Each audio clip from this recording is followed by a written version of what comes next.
Hoje eu quero falar com vocês de um passo um pouco mais apertado.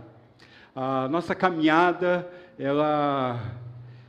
na nossa vida, ela tem algumas fases, algumas etapas. Algumas vezes nós estamos andando um passo um pouco mais tranquilo. Algumas vezes nós temos temos que dar um passo um pouco mais largo. E numa caminhada, de vez em quando, partimos de uma caminhada para sair a uma escalada, onde temos que ter um desempenho diferente. A nossa força tem que ser exigir mais da nossa força, exigir mais do nosso suor, os nossos músculos, enfim. Quero que você fique atento, então, a isso. Nós estamos vivendo intensamente como igreja uma fase, como não pode ser diferente, nós inseridos dentro de uma política, de uma economia, de uma sociedade, a igreja também sofre essas sequelas, enfim. E nós, então, temos que, na dependência do Senhor, apertar o passo, subir a escalada, mais firmes no Senhor, buscar dele qual é a posição, qual é o discernimento que nós temos que ter numa situação dessa. Quero chamar a atenção a você, numa escalada, você tem alguns artifícios, alguns recursos de segurança para que você chegue ao topo daquela montanha em segurança. A nossa vida não é diferente. O nosso caminhar com Cristo, a nossa escalada com Cristo, se você não ficar atento aos recursos que Ele nos dá, para que nós cheguemos lá com eficácia, com segurança, aos cuidados dEle, você pode se perder no meio do caminho. Deus nos dá alguns recursos, e eu quero falar de 2 recursos com você, depois de que você entenda que na nossa escalada com Cristo, o sofrimento precede a glória. Não há como nós chegarmos a um caminho de glória, a um caminho de contentamento em Cristo, se nós não passarmos pelo sofrimento. Na realidade, eu quero que você entenda que os sofrimentos com Cristo fazem conexões com a glória que teremos nele no futuro. Entende? Os sofrimentos que passamos com Cristo, em Cristo, eles nos fazem umas conexões, nos conectam, nos ligam com a glória que está por vir nele. Eu quero falar de 2 conexões com você, chamar a atenção de 2 recursos essenciais de conexão para essa escalada com Cristo. Quais serão eles? Nós vamos falar hoje estritamente do recurso da adoração. Quando você passa por um momento de sofrimento, um momento de que você é jogado ao estresse, a que a sua força seja provada ao máximo, é importante que você reconheça o Senhor, identifique o Senhor nesse momento, ou nessas etapas, ou nessa escalada, porque assim você estará firme nele, para que você chegue em segurança. E esses momentos de sofrimento com ele serão então conexão para a glória que está por vir, que nos aguarda com ele. Quero que você abra sua Bíblia então em Marcos, capítulo 9, versículos 1, nós vamos ler do versículo 1 ao 10, Marcos, continuando a nossa série Andando com Cristo, Marcos capítulo 9, versículos de 1 a 10. Jesus então, conversando com os discípulos, dizia-lhes ainda: em verdade vos afirmo, que dos que aqui se encontram, alguns há, que de maneira nenhuma passarão pela morte até que provem, até que vejam ter vindo o reino de Deus em poder. Essa palavrinha, vejam aí, que Marcos escreve no seu evangelho, ela tem o sentido de percepção, de experimentar, de provar. É bem o sentido ali de 1 João 1:1, quando João fala da questão de que, olha, o que era desde o início, o que vocês têm ouvido, visto, contemplado e com as próprias mãos apalpado. É como se você estivesse ali entrando numa família, ali na casa de uma família, e você começa a ouvir o barulho daquela panela de pressão. e aquele cheiro de alimento gostoso no ar, e aquilo começa a inspirar você, a saliva já vem à boca, e você então pode então chegar naquela casa, naquela cozinha, e começar a degustar daquela comida. Jesus está falando com os discípulos aí, olha, alguns de vocês não passarão da morte, até que provem, experimentem esse poder, o reino de Deus em poder. E ele ainda continua, quando seria? Quando seria? Será que seria no Pentecostes? Será que seria na expansão da igreja? Pedro, então, ali em Roma com Marcos, começa a contar, a narrar todas as coisas a Marcos, para que Marcos, então, comece a escrever o seu evangelho, e ele, então, está descrevendo. Versículo 2, então, ele fala, e depois, então, de uns 6 dias, tomando Jesus consigo Pedro, o Tiago e o João, e levando-os para uma montanha alta, sozinhos, foi transformado diante deles. Veja que Marcos já explica que aquele poder, aquela manifestação do reino de Deus, se daria então uma semana depois, quando Jesus então chama alguns discípulos queridos, que eram mais íntimos, a provar, a experimentar desse poder, desse reino. E aí diz então Marcos que ele foi transformado em frente a eles, perante a eles. Jesus então sai daquela forma ali de carne, e ele de alguma maneira sobrenatural, ele é transformado em glória.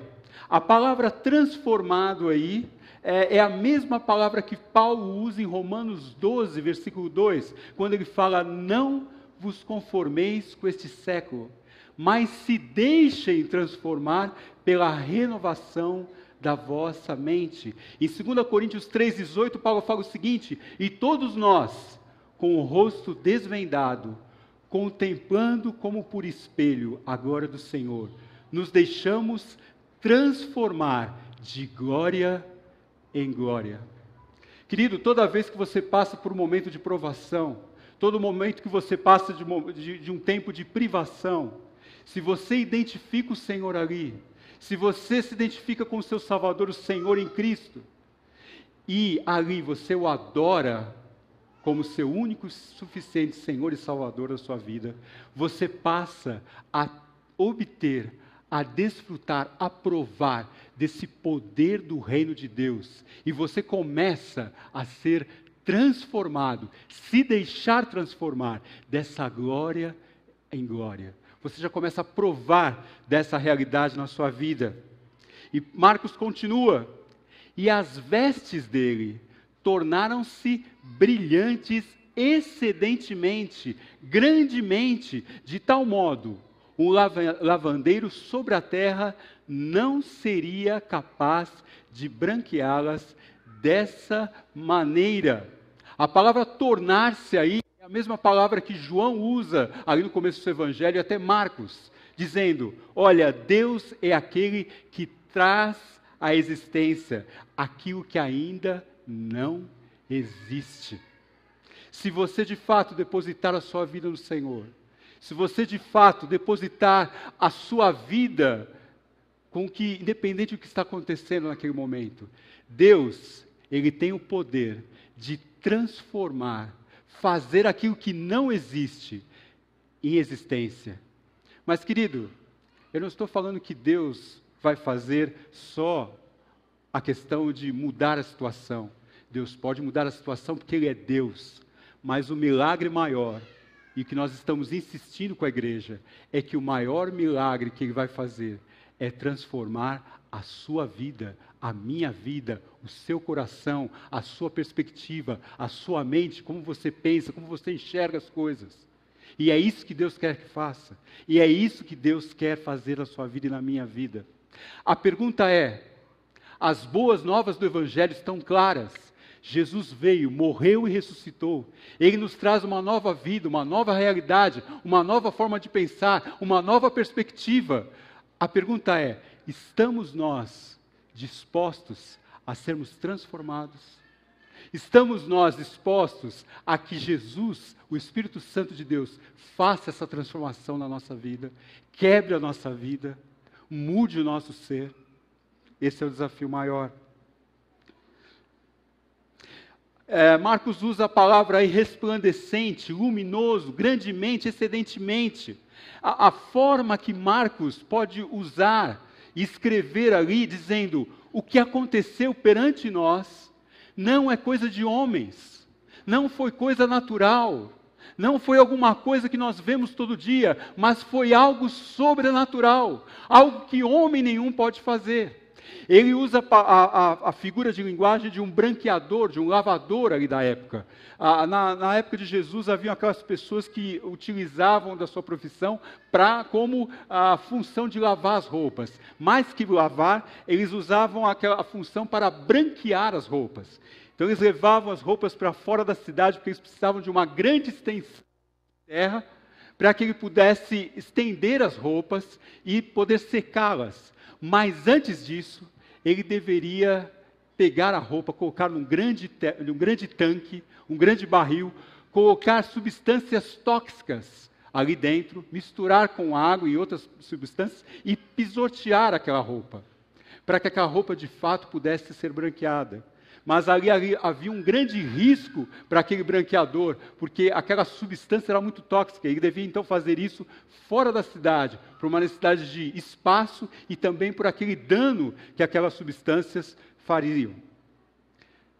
Será que Marcos está dando uma dica para nós que Jesus é o único e suficiente Senhor e Salvador para que Ele possa fazer isso na nossa vida? Com o seu sangue nos lavar de todo o nosso pecado, com o seu sangue nos livrar de toda a nossa incapacidade e a nossa limitação, sendo suficiente em nós para operar todo o poder que é necessário na nossa vida. E ele continua, e permitiu-se ser visto por eles, Elias com Moisés, e estavam conversando com eles.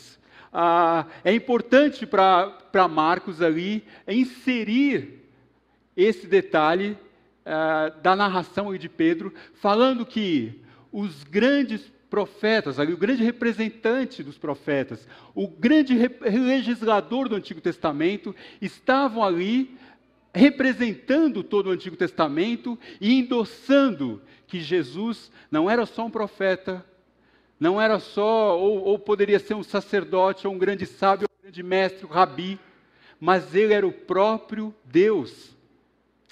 Eu não sei você, queridos, eu não sei qual é o seu histórico de igreja, mas para mim foi muito importante, na minha adolescência, quando eu conheci a Cristo, comecei a olhar para a palavra, começar a estudar e olhar o Antigo Testamento, e começar a beber das histórias de Elias. Lembra um pouco das histórias de Elias? Ali quando Elias, ele vai até Acabe e começa a falar do plano de Deus, é o profeta ali em Acabe, Jezabel, e ele então com aqueles 450 profetas de Baal, ele então encara aqueles 450 e faz toda aquela situação ali do sacrifício ali do holocausto, com aqueles bois, aquelas toras ali em madeira, e o fogo do Senhor consome aquele local. A questão de Elias com Eliseu, e o discipulado de Eliseu ali com Elias, Moisés, o grande legislador.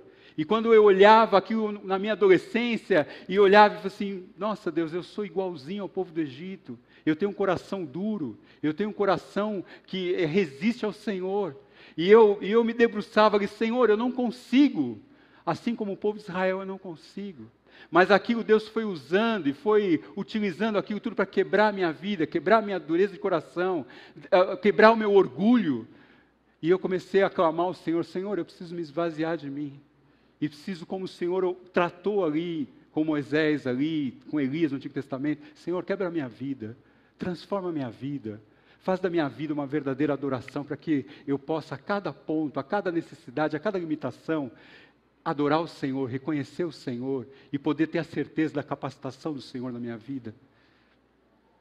E diz o texto que Jesus, Elias e Moisés, eles estavam conversando. Sabe quando você tem uma amizade, uma grande amizade com alguém e você encontra essa pessoa, não importa se você encontra essa pessoa um dia, uma semana, um ano, 5 anos. Quando você encontra essa pessoa, parece que vocês têm assunto ali que não acaba mais. É uma vivência, é uma intimidade tão grande que aquela conversa não tem fim, se prolonga. É isso que aconteceu ali. Eles estavam conversando, diz Marcos. Se você pensar bem, a própria eternidade, ela adentrou no nosso tempo e nosso espaço, fazendo a diferença ali e marcando um ponto, determinando um ponto em comum entre o que é eterno e o nosso tempo, o que está preso pelo tempo, pelo espaço. Jesus então ali, Marcos, ele determina, ele fala, ele esclarece, ele mostra que Jesus, ele é Deus. Ele tinha intimidade com Moisés, tinha intimidade com Elias. E ele não está preso só por um tempo, ele estava preso ali conosco. Mas ele é Deus. E ele não pode ficar preso a um espaço, a um tempo. É interessante nós pensarmos, né? Nós ficamos tanto em dúvida, ou nos questionamos tanto, como será depois da morte? Será que algumas perguntas que vêm, né? Será que nós já vamos diretamente encontrar o Senhor? Estaremos na presença dEle?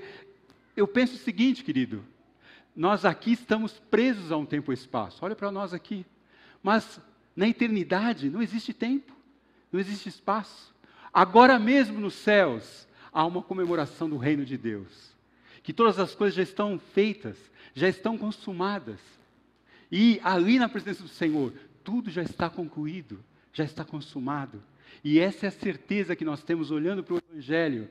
Jesus é a eternidade, Jesus é o próprio Deus, e Ele não está preso nem ao tempo nem ao espaço. E nós podemos ter esse link, essa conexão, quando nós adoramos a Ele, e nós entramos na eternidade, entramos na Sua presença, e podemos conversar com Ele, podemos ter intimidade com Ele.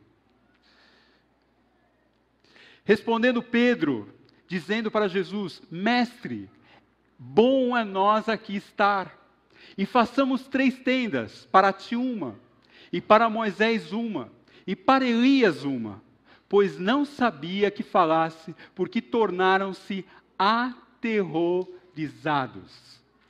Pedro entrou na conversa, Pedro ele não sabia como interagir ali. Você quando fica nervoso, algumas pessoas reagem diferente. Eu por exemplo, quando eu estou nervoso, eu já reajo com aquele texto de entranhados afetos, né? Eu já me desarranjo o intestino, eu já fico nervoso, cada um tem uma reação. Talvez você fale, talvez você fique quieto. Pedro então, naquele ímpeto, ele começou a falar, ele falou: Senhor, façamos 3 tendas aqui, uma para o Senhor, uma para Elias, uma para Moisés. E a gente brinca um pouco essa questão da tenda, no sentido de que ele queria ter um tempo gostoso ali, queria ter um tempo de reconforto, enfim, de descanso. Mas na realidade, se você olhar para o Antigo Testamento, a tenda, o tabernáculo, ele representava um momento, um tempo ou uma situação de proteção, ou de adoração, porque toda vez que Deus se manifestava, havia necessidade de que houvesse um tabernáculo de proteção para que aquela adoração pudesse ser feita. Nesse tempo, então, Jesus mostra, e Marcos ali está escrevendo, narrando isso, Jesus então se mostra, se manifesta como o próprio Deus, mas não há mais necessidade de tendas, não há mais necessidade de tabernáculos, não há mais necessidade de rituais, não há mais necessidade de religiões. Agora somos nós e o Senhor. Agora nós temos a liberdade, o acesso, sem medo, sem restrição, a esse próprio Deus vivo.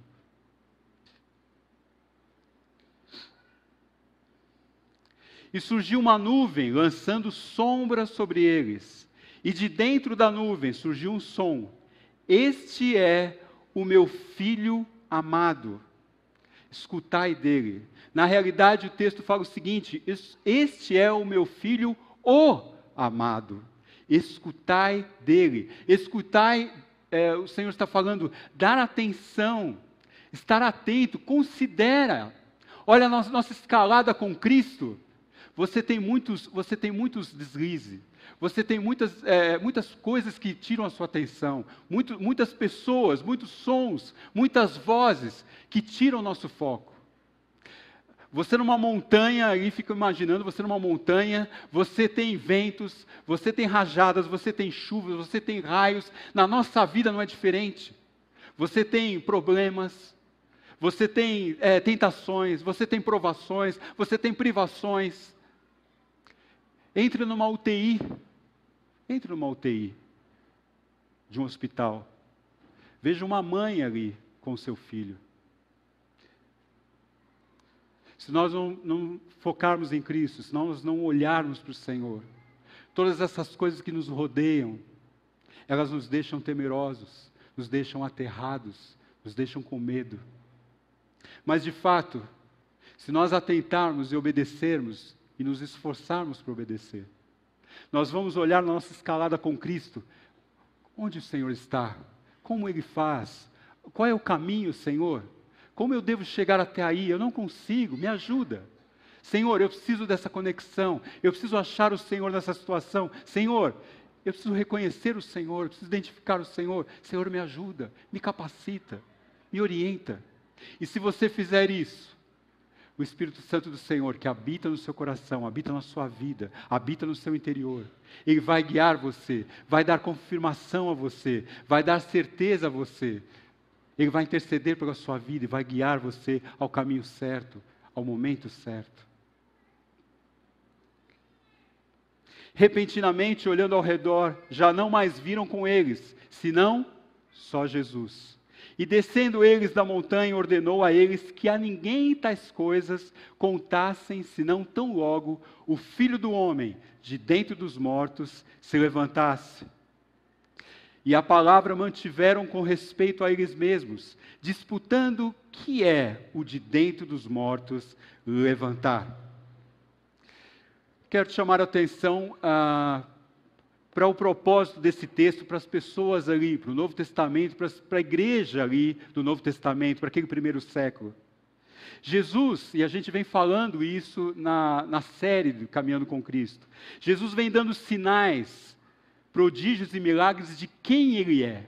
Ele se mostra, se manifesta a todas aquelas pessoas e principalmente aos discípulos, quem Ele é. Ele não é só um profeta, Ele não é só um mestre, um rabi, mas Ele é o Messias. Há o reconhecimento por parte do discípulo. Lembra de Pedro declarando, Senhor, Tu és o Messias. Jesus então passa a mostrar-lhes um caminho de sofrimento, em que Ele primeiramente deveria ser rejeitado, maltratado, crucificado, para que depois Ele ao terceiro dia ressuscitasse. Pense que na cabeça dos discípulos, isso era um quebra-cabeça, algumas peças que não se encaixavam. Bom, deixa eu pensar um pouco. Eu entendi que o Senhor é o Messias, aquele que havia de vir e restaurar todo o reino de Israel. Só que daqui a pouco o Messias começa a falar que ele vai ser rejeitado, vai ser crucificado como ladrão. E o que seria esse de dentro dos mortos? Acontece que Pedro agora, ele está escrevendo, aliás, está narrando isso para Marcos em Roma, quando todas essas coisas, a crucificação, a ressurreição, o aparecimento de Jesus por mais de 40 dias a todos os discípulos e mais as pessoas, a ascensão de Cristo, isso já estava para Pedro mais claro. E ele então começa a narrar isso para Marcos, para que aqueles pudessem entender isso. Agora, eu quero que você saiba e pense que Jesus se revelou aos discípulos, e não foram a todos os discípulos, foram aqueles discípulos mais íntimos a Ele, que se haveria um sofrimento, é porque esse sofrimento precedia a glória. E era importante, então, que Jesus se mostrasse àqueles discípulos transformado, glorificado, para que aqueles discípulos entendessem o que iria acontecer adiante. Se não entendessem o todo, que eles não entenderam de fato, quando tudo fosse revelado, eles iam entender assim, o Senhor havia nos falado. E olha, apesar de todo o sofrimento que nós vamos passar, apesar de todas as privações e rejeições que nós vamos passar, há um caminho de glória, há uma certeza de glória, há uma confirmação de glória. E como é que eu posso ter essa certeza? Que há a glorificação, que há o momento da glorificação com Cristo. É porque o Senhor Jesus foi glorificado. Então os discípulos, para eles, existia isso muito íntimo no coração deles. Olha, eu sei de todo o sofrimento, eu sei que nós vamos passar, mas há a nossa esperança viva, que nós seremos como Jesus, nós estaremos com Ele glorificados. Pedi para que a banda venha à frente, aqui, para nos ministrar um cântico.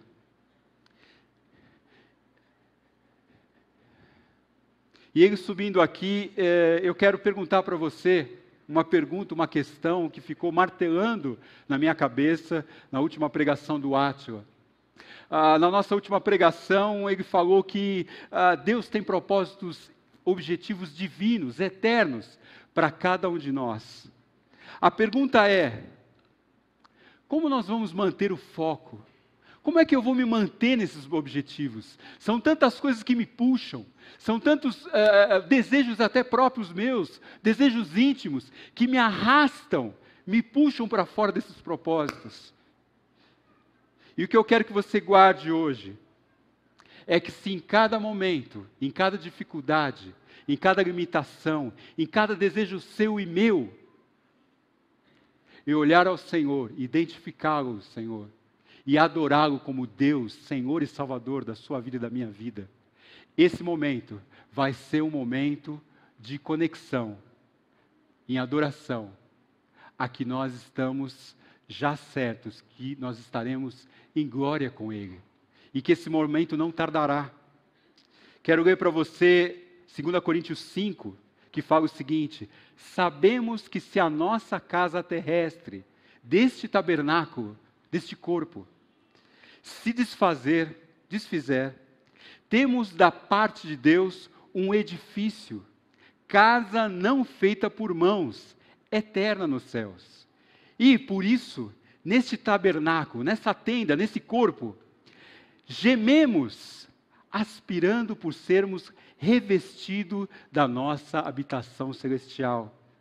Se todavia fomos encontrados vestidos e não nus, pois na verdade os que estamos neste tabernáculo gememos angustiados. Olha, o sofrimento, o gemer faz parte da nossa caminhada, faz parte da nossa escalada. Mas olha o que Paulo fala: não por queremos ser despidos, mas revestidos para que o mortal seja absorvido pela vida. Ora, foi o próprio Deus quem nos preparou para isto, outorgando-nos o penhor do Espírito. Temos, portanto, sempre bom ânimo, sabendo que enquanto no corpo estamos ausentes no Senhor, preste atenção agora, visto que andamos por fé e não pelo que vemos. Entretanto, estamos em plena confiança, preferindo deixar o corpo e habitar com o Senhor. É certo que na nossa caminhada, obrigado, querido, na nossa escalada com Cristo, a nossa vida, ela nunca está sozinha. Se você olhar para o lado, se você olhar para as pessoas, há pessoas que estão caminhando com você, há pessoas que estão interessadas em você, há pessoas que estão orando por você, estão intercedendo por você. E eu peço agora que você olhe ao lado, você se identifique com uma pessoa e faça uma conexão agora, adorando ao Senhor, identificando esse momento junto com essa pessoa, orando com essa pessoa, agradecendo ao Senhor por a vida dessa pessoa, clamando por essa pessoa. A melhor coisa para que nós possamos solucionar os nossos problemas é parar de olhar para os nossos problemas e olhar para o problema do próximo. Então faça isso agora, querido. Tire um tempinho, olhe para a pessoa que está ao seu lado, se você quiser cruzar o salão, e olhe para essa pessoa. Agradeça a Deus pela vida dessa pessoa.